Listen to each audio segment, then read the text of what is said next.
नमस्ते दोस्तों, कराची को पाकिस्तान की आर्थिक राजधानी माना जाता है और इसी कराची से करीब 450 किलोमीटर दूर थार पारकर नाम का एक जिला है जो एक रेगिस्तानी इलाका है। इसी थार पारकर के दूसरी तरफ भारत का बाड़मेर जिला है। यानी थार पारकर जो है वो भारत की सीमा पर पड़ता है, लेकिन पाकिस्तानी इलाका है। उसके एक तरफ उमरकोट है, ये पीओके का एक हिस्सा है उमरकोट, जिस पर पाकिस्तान ने कब्जा किया हुआ है। यानी कह सकते हैं कि भारत का जो पीओके है उस पर पाकिस्तान का कब्जा है और इसी उमरकोट से 200-250 किलोमीटर दूर थार पारकर है। तो इसी थार पारकर में कुछ सौ साल पहले की बात है, एक मुल्ला जी रहते थे। और ये जो पाकिस्तानी मुल्ला होते हैं ना, बड़े चालू लोग होते हैं। ये बकलोल होने के साथ साथ बड़े शातिर भी होते हैं। इनके ना जुबान होती है ना इनका कोई भरोसा होता है।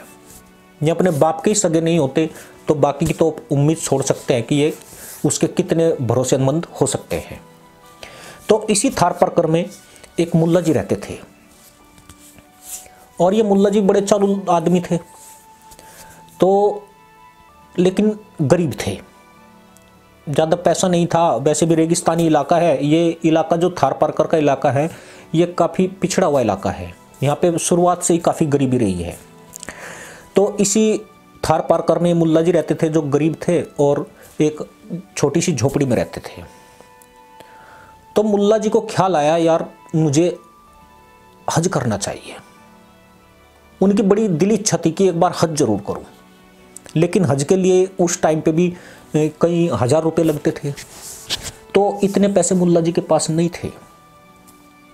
तो मुल्ला जी ने सोचा कि यार पैसे का जुगाड़ किया जाए और हज की जाए, लेकिन पैसे आए कहाँ से? ये तो सारा इलाका ही ऐसा है, कोई उधार भी नहीं देगा तो और हज नहीं हो पाएगी, लेकिन हज करनी जरूर है। तो मुल्ला जी ने एक तरकीब भिड़ाई। उसने आसपास के गांव में, अपने गांव में प्रचार करना शुरू कर दिया कि भाई मैं अगले महीने हज के लिए जा रहा हूं। तो आस पड़ोस के गांव में सबको पता लगा, यार फलाने मुल्ला जी हज को जा रहे हैं। और इस इलाके से पहले कोई हज पे गया भी नहीं था, इसलिए मुल्ला जी बड़ी जल्दी फेमस हो गए। भाई फलाने मुल्ला जी हैं और हज पे जा रहे हैं। तो जब कोई हज पे जाता है या कह सकते हैं कि दूसरे देश जाता है, तो जो आस पड़ोस के लोग होते हैं या रिश्तेदार होते हैं वे सोचते हैं यार अपना आदमी हज पे वहाँ विदेश जा रहा है और क्यों ना कुछ ऐसी चीज़ मंगाई जाए जो यादगार हो और हम दिखा सके, यार यार मेरे पास एक विदेशी चीज़ है। विदेशी जैसे घड़ियाँ हुई, यहाँ तक कि लोग ज़्यादा पैसे नहीं होते, चलो भाई पेन लाना मेरे लिए वहाँ से, फलानी जगह से विदेश से पेन कैसे होते हैं, है ना। कोई क्रीम मंगा लेती है, लेडीज़ होती है ना, कुछ और चीज़ें, बहुत सारी चीज़ें होती है इस तरह। तो जब गांव में पता लगा कि भाई फलाने मुल्ला जी हैं और हज पे जा रहे हैं, तो कुछ लोगों ने सोचा यार अपने लिए मक्का मदीना से कुछ अपने लिए स्पेशल चीज़ मंगाई जाए जो याद रहे। तो कुछ लोग, आस पड़ोस के लोग उनके पास आने लगे, आसपास के गांव के। तो बोले मुल्ला जी आप हज पे जा रहे हो तो हमारे लिए फलानी चीज़ लेता आना, हमारे लिए वो लेता आना। कोई जमजम मंगा रहा है, कोई खजूर, कोई मेवे, कोई घड़ियाँ मंगा रहा है या कुछ और चीज़ें छोटी मोटी, इस तरह की छोटे छोटे सामान थे उनके, ऑफर आने लगे मुल्ला जी के पास। मुल्ला जी बोले कि ठीक है, आप पैसे दे दो और लिख के दे दो, आप सबका सामान आ जाएगा। तो मुल्ला जी के पास पैसे हुए, थोड़े बहुत इकट्ठे हो गए मुल्ला जी के पास लोगों के, लेकिन इतने पैसे नहीं हो कि उनकी हज की यात्रा हो सके। मुल्ला जी के गांव से ही कुछ दूर एक और बड़ा गांव था। तो उस गांव में एक बाजे वाले मुल्ला जी थे जो शादी ब्याहों में, इधर उधर फंक्शन में बाजा बजाते थे। तो उन तक भी खबर पहुंची कि फलाने मुल्ला जी वहाँ हज के लिए जा रहे हैं और उनसे कुछ मंगाना चाहिए। तो वो बाजा बजाते थे, तो सोचा उन्होंने कोई स्पेशल बाजा उधर शायद मक्का मदीना में बजता होगा तो वो मंगाया जाए। अगर वो बाजा एक बार आ गया तो अच्छा खासा प्रचार होगा और लोगों से जो फीस लेते हैं वो डबल कर दी जाएगी और सबको बता दिया जाएगा भाई मेरे पास मक्का मदीना से आया हुआ बाजा है। बाजे वाले मुल्ला जी के दिमाग में आया क्यों ना मक्का मदीना से बाजा मंगाया जाए। तो उनकी जो जमा पूंजी थी, जो थोड़ी बहुत थी, 2-4 हज़ार रुपये, तो वो लेके इन मुल्ला जी के पास पहुँचे जो हज पे जा रहे थे। तो वो बोले, मुल्ला जी आप, मैंने सुना है कि आप हज पे जा रहे हो। वो बोले, हाँ जी हज पे जा रहा हूँ मैं, बताइए आपको कुछ मंगाना है। कहता जी हाँ, मुझे अपने लिए एक बाजा मंगाना है जो सऊदी अरब में बढ़िया बाजा हो, पैसे की चिंता आप ना करें। बोला ठीक है जी, आप आ जाएगा, बाजा आ जाएगा, आप पैसे दे दो मुझे। अब मुझे ये तो पता नहीं कितने का आएगा, आप ज़्यादा से ज़्यादा देने की कोशिश करो। तो 2-3 हज़ार जो उस मुल्ला जी ने बेचारे ने जोड़े थे, उस टाइम की बात है, तो उन्हें सौंप दिए। भाई आप मेरे लिए बाजा लेते आना, अगर इसमें और थोड़ी बहुत कमी रहे तो अपनी तरफ से डाल लेना, और जो बचे तो मुझे दे देना। कहता ठीक है जी, आपका बाजा आ जाएगा। अब जो वो तो चले गए बाजे वाले मुल्ला जी, और इन मुल्ला जी की व्यवस्था हो गई, हज पे जाने का अच्छा खासा पैसा हो गया, इस बाजे वाले ने सारी पूर्ति कर दी। अब मुल्ला जी दूसरे के पैसे से चल दिए हज करने। कई दिनों के बाद मक्का मदीना पहुंच गए, सारी औपचारिकताएं पूरी की, और फिर थोड़ा बहुत सामान जो इधर किसी का जमजम वगैरह कुछ और सामान थे, छोटे मेवे सेवे जो भी थे, वो खरीदे। वो खरीद के वापस पाकिस्तान के लिए उड़ लिए। पाकिस्तान में उतरे, पाकिस्तान से कराची आए, और कराची से सिंध थार पार करा गए सीमा पर। लेकिन यहाँ से आगे जो इलाका था वो रेगिस्तानी था, और उस टाइम पर ज़्यादा परिवहन की व्यवस्था नहीं थी। पहले वक्त में लोग ज़्यादातर पैदल यात्रा करते थे, क्योंकि परिवहन इतना नहीं था, साधन नहीं थे इतने।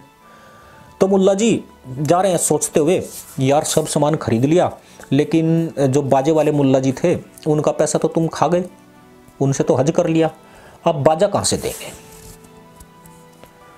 अब बाजे का टेंशन मुल्ला जी को।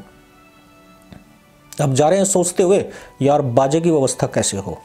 अब चालू दिमाग होते हैं मुल्ला का, और जल्दी इनके दिमाग में ऐसे खुरापाती आइडिया भी आते हैं, कहीं उत्पात मचाना हो, किसी को धोखा देना हो, इस मामले में बड़े हाई फाई होते हैं।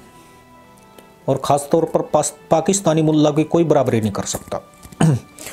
तो मुल्ला जी जा रहे हैं सोचते हुए, तो रेगिस्तानी इलाका था, तो आगे देखा एक कुकुर का ढांचा पड़ा हुआ है, यानी कि सिर्फ हड्डियाँ कुकुर की बची है, उसका जो मांस वगैरह था, खाल वगैरह थी, वो जंगली जंतु खा चुके थे, जंगली जानवर था, उन्होंने खा लिया था, केवल हड्डियों का ढांचा पड़ा है। मुल्ला जी ने 1 मिनट सोचा खड़ा होकर ढांचा देखते हुए। अब आया उनके दिमाग में आइडिया, सोचा यार ये ढांचा कुछ काम कर सकता है, ये कुकुर का ढांचा है, कुछ काम कर सकता है। मुल्ला जी ने तहमद उतारा, ढांचे को अच्छी तरीके से पोंछा, सोचा, साफ किया, और उस तहमद में लपेटा और कंधे पे लटका के चल दिए। अब मुल्ला जी पहुंच गए गांव में, चारों तरफ शोर शराबा हो गया, भाई मुल्ला जी आ गए, मुल्ला जी आ गए, हाजी आ गए, हाजी आ गए, हाजी आ गए।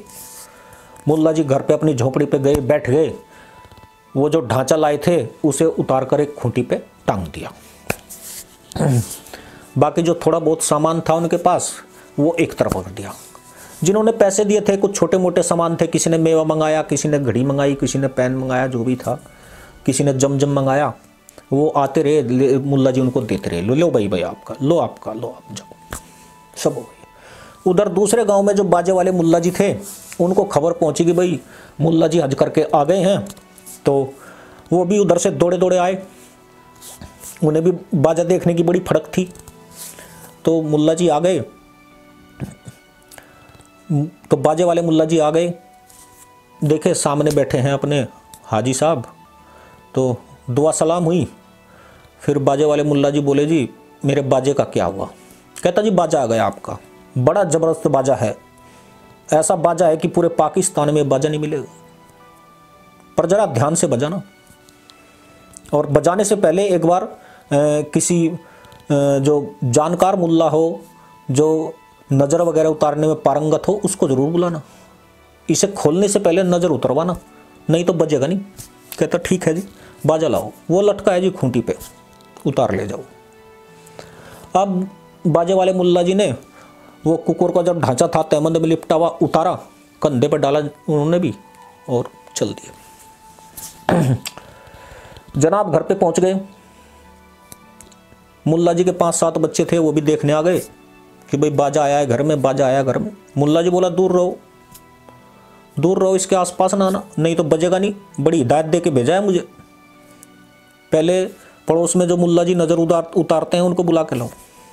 तो बच्चे भागे भागे गए, पड़ोस से मुल्ला जी को लाए।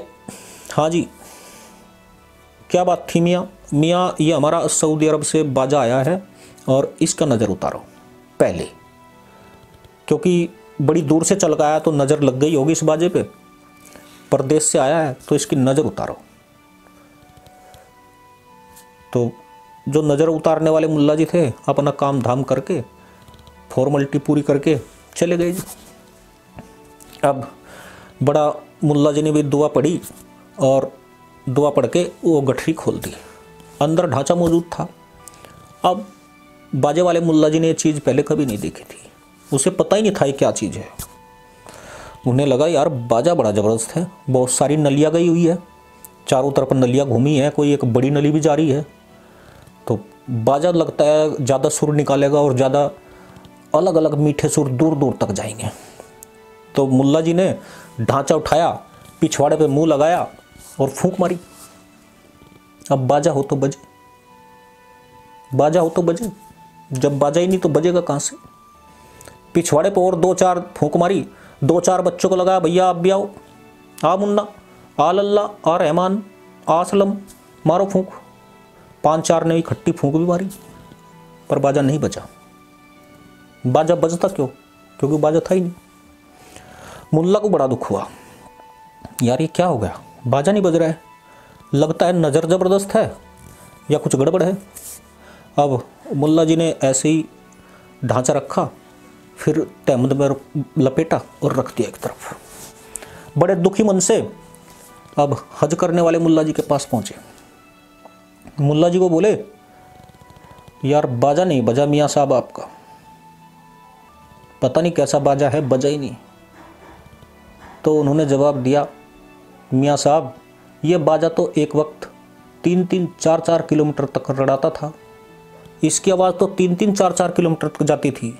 ये तो देश की ऐसी तैसी हुई पड़ी हुई है, इसलिए नहीं बज रहा है। जब तक देश सही नहीं होगा तब तक ये बाजा नहीं बजेगा, इसलिए जाओ और इंतज़ार करो कि ये देश कब लाइन पर आता है।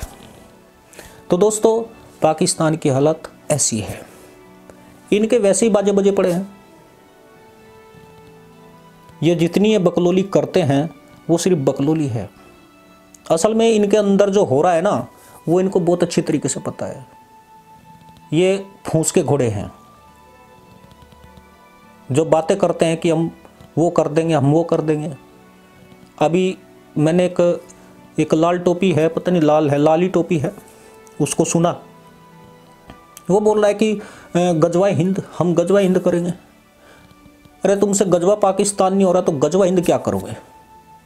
तुम्हारी खुद ऐसी तैसी पड़ी हुई है, तुम्हारे खुद बाजे बज रहे हैं, तुम दूसरों का क्या कर सकते हो? पहले अपने बाजे तो ठीक कर लो, उसके बाद भारत को देखना, हिंदुओं को देखना, काफिरों को देखना। तुमसे खुद तो हुआ नहीं जा रहा है कुछ भी, और दूसरे की बात करते हो बाजा बजाने की। तो दोस्तों इसी के साथ अनुमति, जय हिंद, वंदे मातरम।